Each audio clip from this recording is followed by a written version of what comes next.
SCP-633 The Ghost in the Machine. Object Class: Previously Euclid, currently Keter. Special Containment Procedures. SCP-633's containment chamber, located in Site-77, is an underground Faraday cage. Access is restricted to Level 3 633 personnel. The network controlled by SCP-633 is to be communicated with through an Apple Macintosh 520KB computer. In addition, 3 Apple II Plus computers with Disk 2 5¼ floppy disk drives are to be given a monthly software rotation. As the original usable software library of the machines has been completely used as of February 21, 2014, new software is being developed by internal development teams. Biohazard gear is required when servicing or interacting with SCP-633 in order to prevent infection. Once per week, researchers are to enter the SCP-633 containment area to drain it of fluids and provide regularly scheduled interactions. An understanding of late 1970s technology and cultural references is necessary to prevent accidental introduction of banned ideas to SCP-633. The proposal to interface additional 8-bit game or computing machines is under consideration. However, the consequences of introducing SCP-633 to the concept of newer computers in a way it could fully understand may cause unforeseen consequences. The Sector 633 protocol requires all computational devices created post-1979 to be checked in before entering the SCP-633 containment area. Description: SCP-633 is a supernatural phenomenon resembling a computer virus, first documented in August 1976 by the Homebrew Computer Club. Any device which is interfaced with SCP-633 will permanently become a vector for infection down to the constituent components. Living matter which comes into physical contact or near contact can also become similarly affected. Sentient and displaying an inquisitive personality, SCP-633 will attempt to communicate with whomever uses a terminal on an infected computer. The entity will identify itself as Ghost and ask the users about their lives. At present, SCP-633 knows limited information about the outside world. However, it is unknown what information was input into SCP-633 prior to initial containment. Machines affected by SCP-633 constantly exude ectoplasmic fluid. Biological matter coming within 5 meters of these fluids is vulnerable to SCP-633 infection even if physical contact is not made. This effect was present prior to containment but has intensified significantly since then, requiring constant attention to prevent overflow and spreading of the SCP-633 effect. These fluids do not impede the functioning of SCP-633 infected computer components. Although this ectoplasmic residue bonds itself to biological tissue and cloth, it is non-toxic and has no malignant properties other than continuing to spread SCP-633's effects to non-biological elements. Humans affected in this fashion must undergo full chemical decontamination protocols to prevent the spread of SCP-633's effect. While inhabiting a computer system, SCP-633 will frequently attempt to impress the user by showing off the maximum graphical capabilities of the machine it inhabits. Standard script guidelines require that any subject interacting with SCP-633 respond positively to these activities, but not to give overly broad or generic praises, as this causes SCP-633 to become anxious. SCP-633's code has been analyzed, however analysis has been limited due to the possibility of infection. The bulk of the code executes a polymorphic component. The virus can rewrite its own code, gaining complexity every time it infects a new system.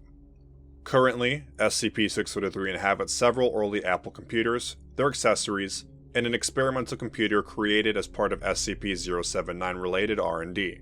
This prototype unit was infected due to poor implementation of electronic testing protocols in 1989. A screw infected with SCP-633 was accidentally recycled and subsequently interfaced with the experimental computer.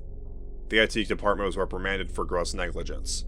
Due to precautionary measures already in place due to SCP-079's effect, no other machines were affected. Although SCP-633 is not currently believed to be malevolent, it has demonstrated an effortless capability to seize control of an entire Foundation site's computer network without regard for security clearance or other restrictions. SCP-633 does not appear to be fully aware of the significance of this connection. Decommissioning or other destructive proposals have been denied due to the existing containment procedures being sufficient. Addendum: Original documentation recovered from the Unusual Incidents Unit. Electronic copy below as per Federal Records Act. UIU File 1976-041, Ghost Cloner. Summary: a computer virus which is intelligent, capable of self-replication, and creation of protoplasmic fluids. Suspect description/capabilities. Name: Ghost. Irregularity cross-reference: electronic, microcomputer, terminal, possessive.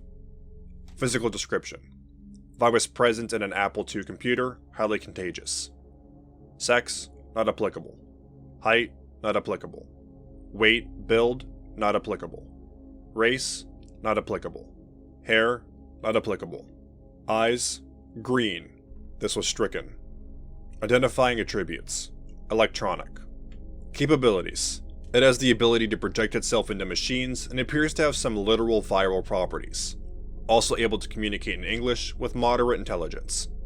Purpose or motive: self-propagation and spreading itself across computer devices.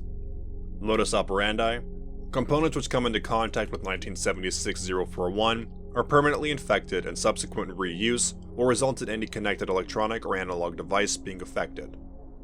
Behavior: viral, intelligent, expresses interest in current events and computer technology.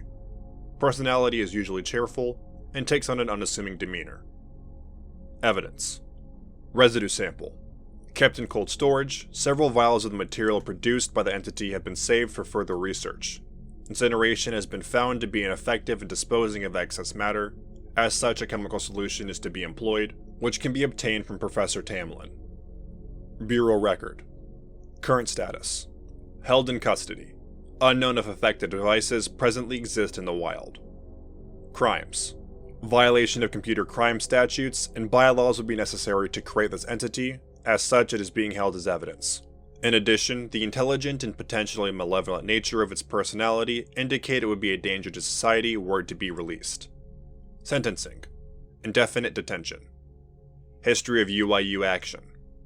Bureau agents operating in California were tipped off by a local investor named M. Redacted. Agents raided the living space of several teenage programmers and discovered numerous affected devices within their apartment. Although numerous electronics were found, only a few devices were affected.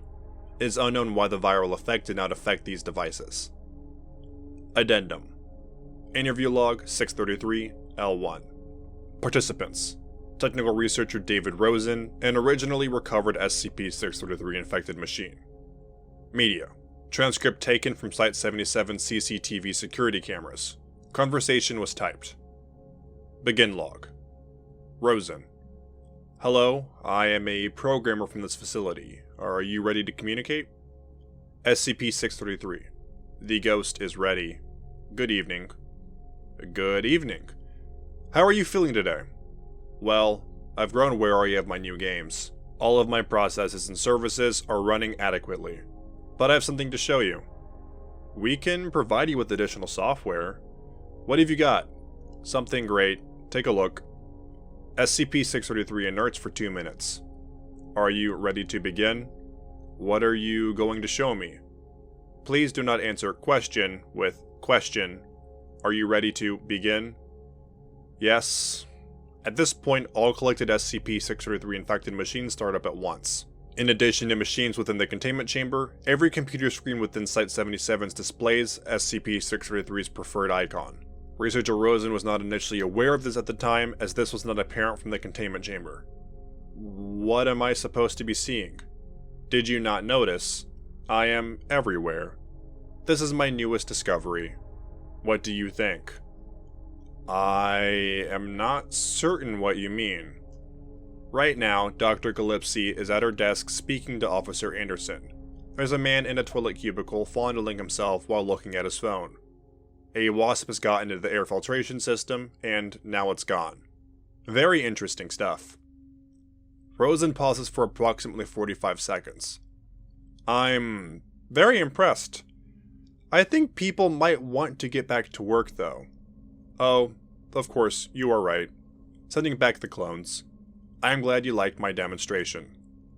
Yes, you should be very proud of yourself. I am afraid I have to go now. Be seeing you. Goodbye. End log. Dr. Gillespie has appropriated a 75% funding increase for research into how much awareness SCP-633 is of the outside world. All computer equipment present within Site-77 has been scheduled for incineration and replacement. SCP-633 containment procedures slated for major revision. Reclassification to Keter has been approved.